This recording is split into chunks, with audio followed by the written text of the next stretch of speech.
have a two-for-one, a very special pair of guests. Our author tonight is Frank Fox, and his wife Juanita is here, and she is one of the stars of his book. His book is called My Life Inside the Bubble. And Frank Lloyd Fox was born in Oklahoma on May 19th, 1928. And I think in some of my publicity things, I made a mistake. I thought he was born in Arkansas, so my bad. He was born in Oklahoma. Then he went to Arkansas. Then he went back to Oklahoma. He'll tell you all about it. Anyhow, at birth, he was Lester Lloyd Potter. This is the story of his life from the tender age of 4 until now. He feels his life has been shielded as if in a bubble, always guided by the gentle voice of the Holy Spirit. The bubble is his source of protection and wisdom, received through his unfaltering faith in God. So let us please welcome Frank and Juanita Fox.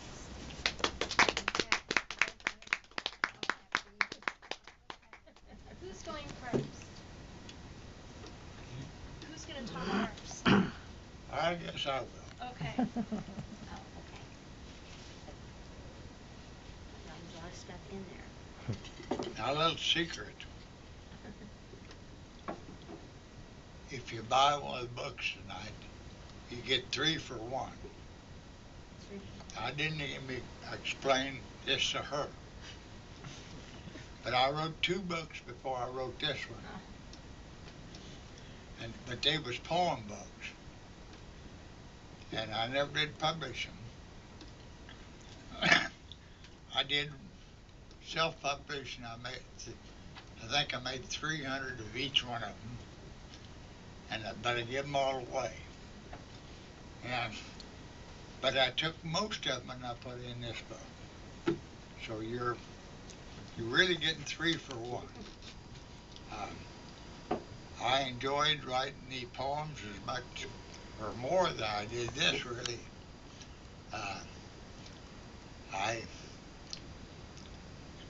don't know how I was blessed with the words and so forth, because I'm not a highly educated man. Bill O'Reilly, he always comes up with a new word every night. I don't know how he does it. But I don't have a lot of words. My vocabulary isn't very big. But I have wrote these poems, and I think some of them are pretty good. I hope that people enjoy them as they read them.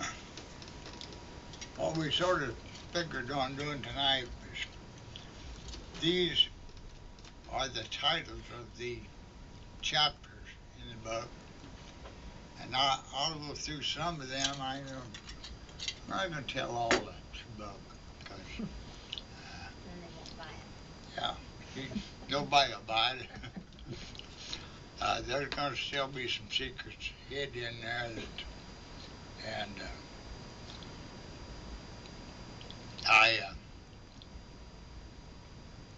there are certain reasons why I call chapters certain things. And the first one is the little cotton pepper. And that was the first job that I ever had.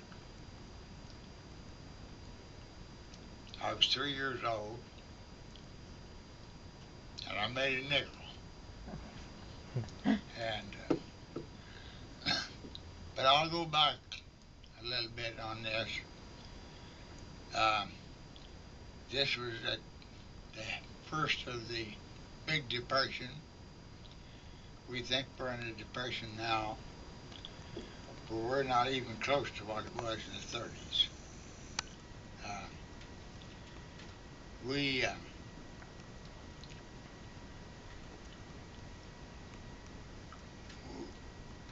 We learned how to live on almost nothing. We ate a lot of lamb's quarter.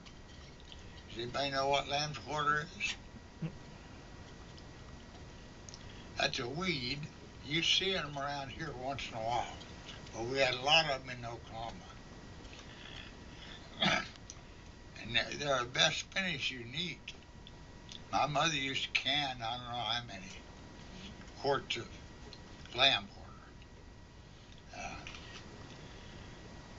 The only thing that I know that bad about it was whenever I got kidney stones, they give me a list of things not to eat.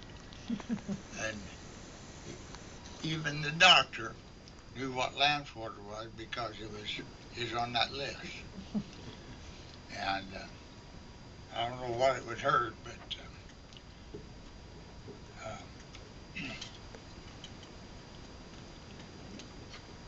I'll go back to that till I get done with this. We started out in a covered wagon. My dad had 5 kids, couldn't get work, so all we had was a team of mules and a green wagon. It wasn't a wide wagon, it was, you know what a green wagon is, it's only about that wide. And that's where we lived. He made some bows out of some limbs off a tree and stretched the canvas over it. And we left Oklahoma and we went to, why can't I think of that state? Arkansas. No. Idaho. And a few days, we met people along the road and so forth. And we got to asking if anybody knew where Hooverville was. How many's old enough to know what a Hooverville was? Nobody? Who do you think it was named after? You got a hint there? J. Edgar Hoover. Huh? J. Edgar Hoover. J. Edgar Hoover. President Herbert Hoover. One of our presidents. Yeah, President Hoover. Because it went along with the Depression. There was people out looking for work. And they was traveling, some of them in wagons, some of them in Model Ts, Model A's. And so they started grouping together. And they would find a sort of a park like area, pull into it, usually where you could find water, and we'd start a Hooverville. Some of them had cardboard boxes they stayed in, and some of them had wagons, and some of them had different things just for shelter. But that's where they lived until somebody heard about a job up the road. So everybody'd pull out of there and go up to that job. And the first one, the only one that I remember, the jobs, was picking cotton. And I went out with the family. Everybody worked in the family. If there was 5 kids, they all worked, along with mom and dad, whatever they were doing, whether they was picking peaches or picking cotton. And now, they say, how can I remember this? I don't know, but I do. I remember that very plainly. I drug a little old, they gave me a little old bag, and I drug it along, and I didn't pick off the cotton, out of the cotton bolls because they were sharp, and I didn't know how and so forth, and so I just picked up what had blowed off and what my dad would drop and so forth, and put it in a bag. And so that evening, the boss, he picked it up and he threw it on the scales like everybody else's. And he said, "That's pretty good." And he paid me a nickel. So that was my first job. I did work for my mother after I was adopted. I'll go ahead and throw that in here. I'm sort of jumping ahead of myself. But she would give me a penny 100 for killing flies. I was making money. By the time we got around to going to town, we lived 15 miles from town, I'd have enough for a candy bar. And I was proud of myself because I was helping out. But I found a trick on that too. We milk cows, so I'd stick my finger in a little bit of milk, then I'd swipe it across the table. And I'd go off for a minute or two and come back, and there'd be a whole bunch of flies, and I'd swat 15 or 20 at one time. So I was learning to be a conservative at that time, making every penny I could make and saving every penny. All right, what's next? Mumbly peg. Who all knows what mumbly peg is? I do because of the book. Huh? I do because of the book. He's already read it. Well, in these Hoovervilles, the men would sit around for days waiting for a job sometimes.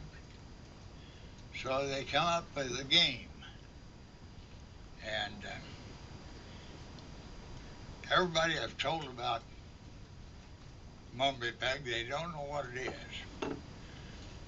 But you gotta have a 3-bladed knife. And most of these old boys, they had a knife.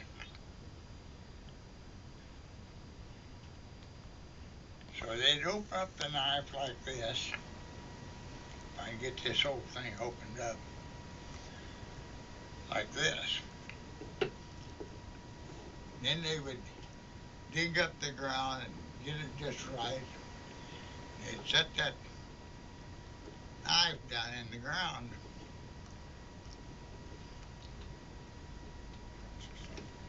I don't have this exactly right. I'd done it in about 2 minutes this afternoon. And they'd take their finger and flip it. And flip over. Now if it lit like that, stood up, that was 100 points. I can remember that. Now what all these others, if it lit like that and so forth, they had different count for so much. If it lit on its back, it's only 25. But if it fell down like that, you didn't get any points. Well, this mumbly peg I was talking about was in one of these Hoovervilles, and they got playing mumbly peg. And my dad, with 5 kids, and probably making 20 cents an hour, he got one of these games and he lost quite a bit of money. And boy, the men didn't say very much, but boy, the women really got on to him.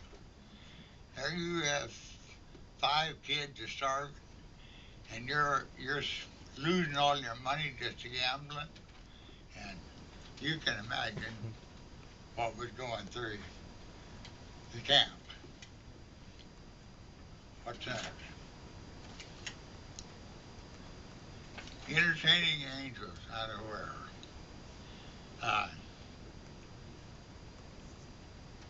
The Bible tells us that we can entertain angels out of where.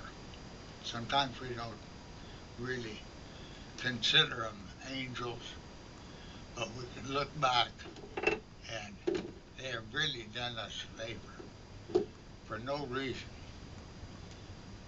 We run on several of these, and I tell about a couple of them in the book. People that didn't know us or anything else, but helped us out on the road. And that was a blessing every time somebody would do that.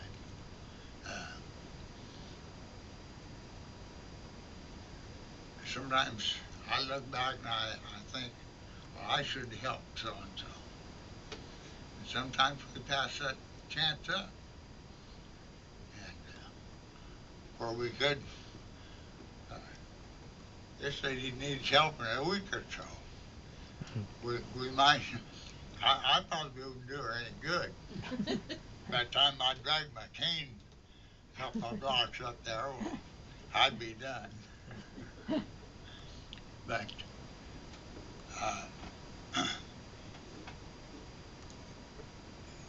there's little things like that in the book that we can see where we can make our lives better. And what next? Pretty little lady. All right, that's whenever I was writing this book, some of the family would come down to our place sometimes, and I'd dig out some of the stories and let everybody read a story. And Jeff sitting there in the front row, I gave him Pretty Little Lady, and he sat there and read it. And whenever he got done, he said, I ain't gonna read that book. Grandma said, well, why? And he said, it's too sad. So, it probably is a sad story. It was to me.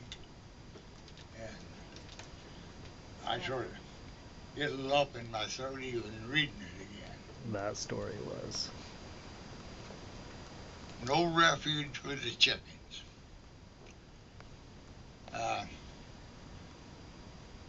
Us 5 kids. There was a baby, and the mother had just died. My mother had just died. And then there was me, and I was so weak that I couldn't walk from here to that door without falling down. Whenever my foster parents come to get me at the orphanage, I was very weak. I'd have probably starved to death if it wouldn't have been for them. I had an older sister, just older than me. She died before we got into the orphanage. So it was, and this is what I look back on, saying God must have had me in a bubble. He was blessing me. There was low times, but there was high times. I lived through it, and so I know that I had God's protection over me. And I can look back and see that. And sometimes we need to look back on our problems and see what kind of a blessing comes out of it. I've had to do that more than once. I went broke at farming. I had a good start at farming. Good for what some people. I had 80 acres of land by the time I was 13 years old. I didn't have it all paid for. By the time I went into service at 17, I owned 150 acres. And I was blessed, but I lost all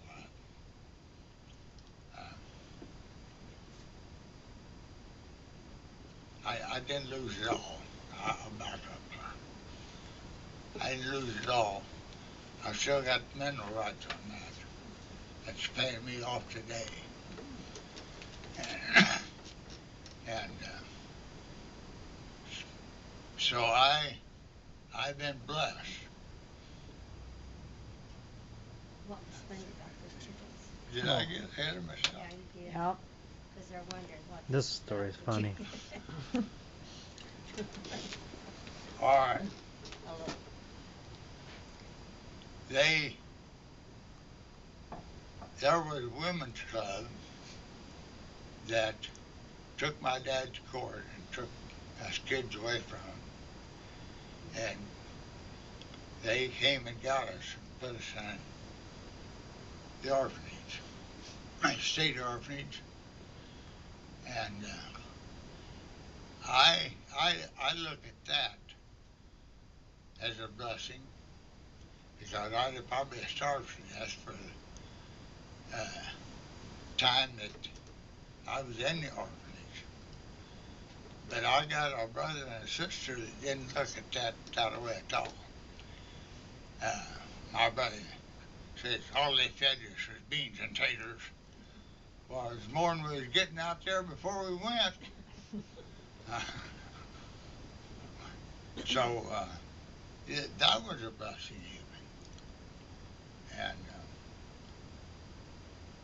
but whenever they came, we us kids knew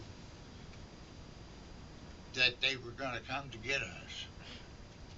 And my sister, she was a little bit older, and she liked to sort of scare us kids too. They're going to come and get us. And come and get us, you know, that could mean anything to a little kid. So she slipped us out and took us out underneath the porch.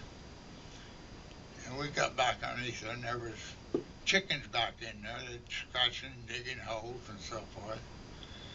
And we sort of hid between the chickens, and I made a story out of that.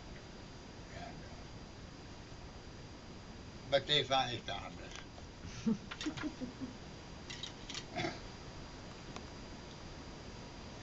Whenever I was in the orphanage, I had a buddy named Slodge. That's all I remember about him, except that he was about the same age as me. And we were bottom buddies. And what I'm meaning by that, we wore union halls.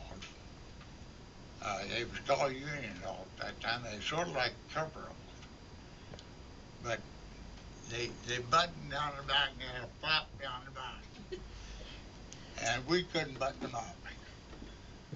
And so we'd holler for my sister Bess. By the way, I stayed on the women's ward all the time I was in the hospital. It's a shame I was just 4 years old.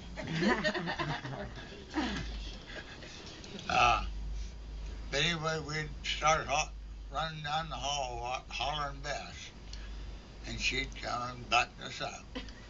And finally she taught us to button them things up ourselves.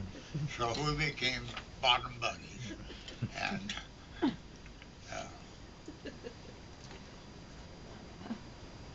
while we was in the orphanage,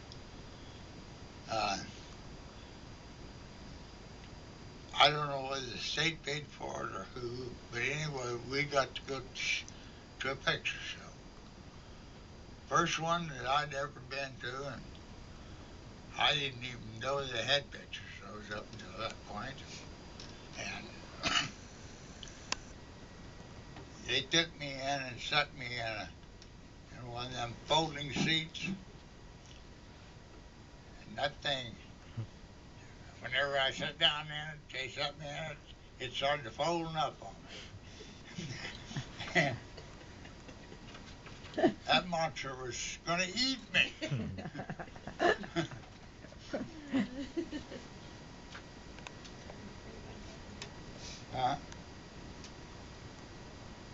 Then I had several different families come and was willing to take me out. I must have been a cute little kid. Because I had several opportunities to leave the orphanage.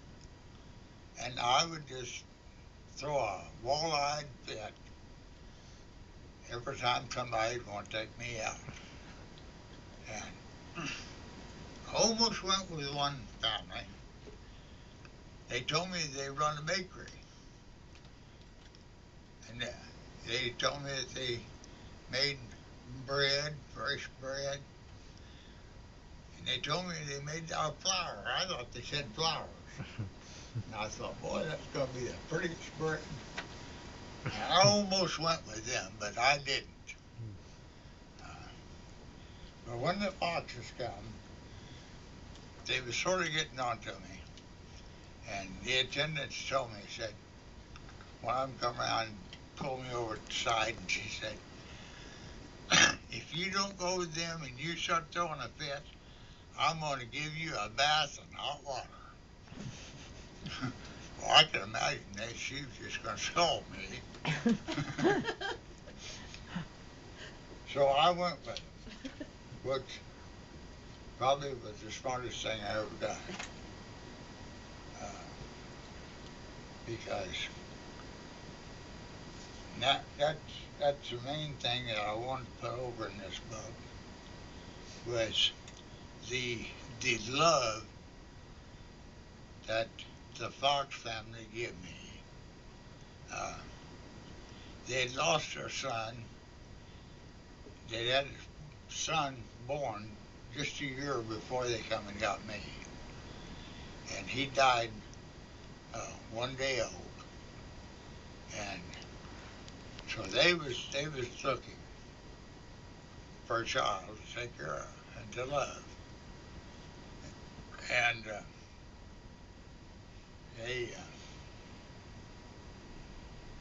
they took me in like a son. My grandparents treated me like I was one of the favorites. And my cousins, most of them accepted me. I only heard one argument one time that two of my cousins got into it over one of them said something about that I was their cousin. No, he's not. He's adopted. And I had cousins taken up for me even very shortly. And but I see she's got first Christmas. Yeah, first Christmas. I'll tell about this, and then there's a lot of other things in the book that I wish every one of you would read. I wish more would have came tonight. We had people that promised us to be here and is not here for some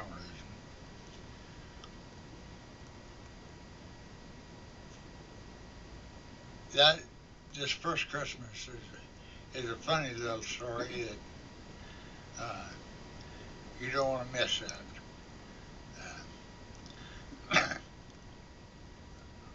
They give me a Little Red Wagon and a doll for Christmas.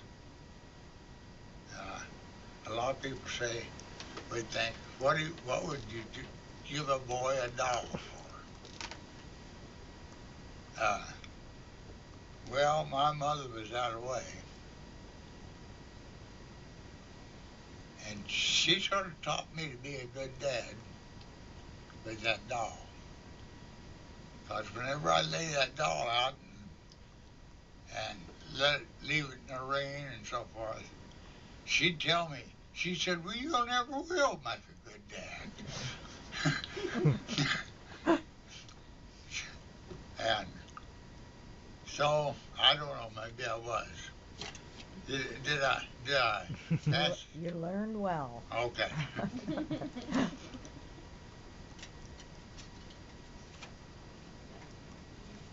I wrote about my dog and my horse and about some of the jobs that I worked at.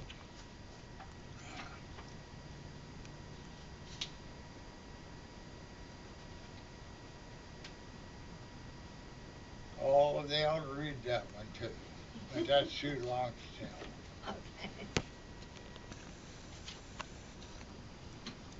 Okay. But that is a good one. You know, make them guess the rest of it. Huh? Make them guess and read the rest of it. Well, I grew up in a German community, and that was very interesting. Germans always said things backwards. Of course, I had a little German blood in me too, but I never could talk German.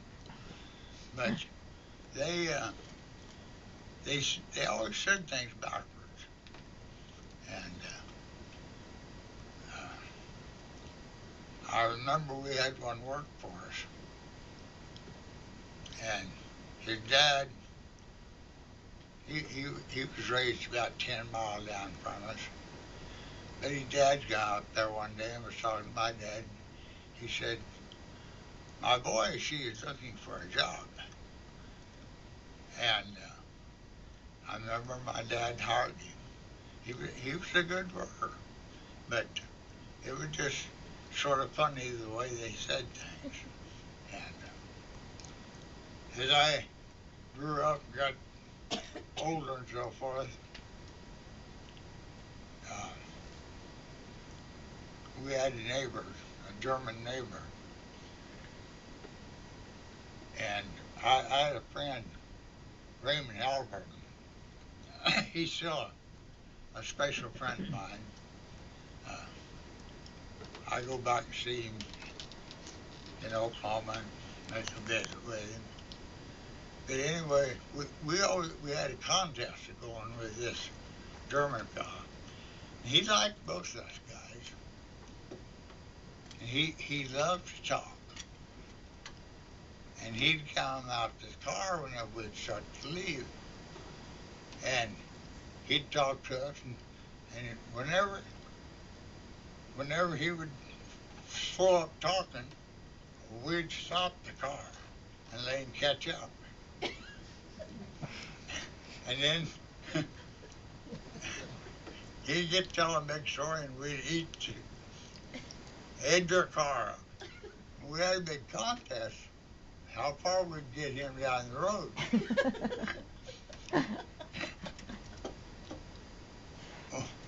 Well, we both, I said, we'd get pretty close to a mile. And I said, what are we going to do whenever we get to a mile?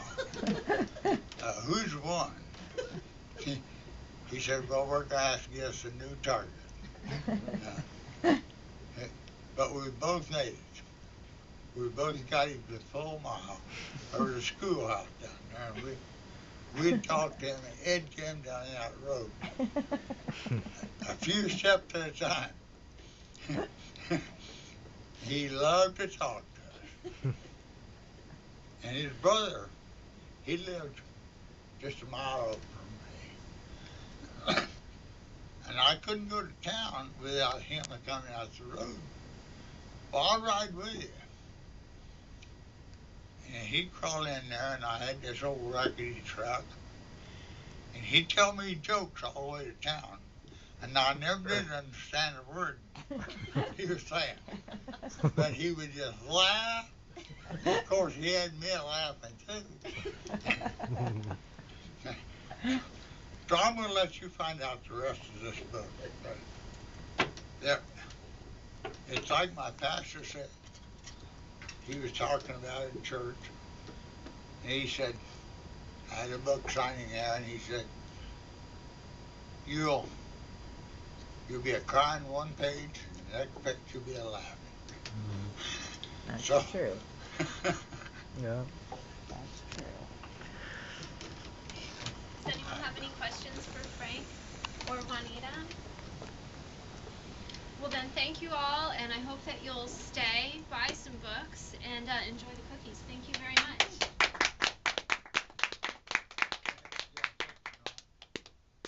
Oh, that was great. Well done. How long was it supposed to be? 30 minutes? Yeah, it was about the About right 36. one. Yeah. I'm surprised he didn't tell when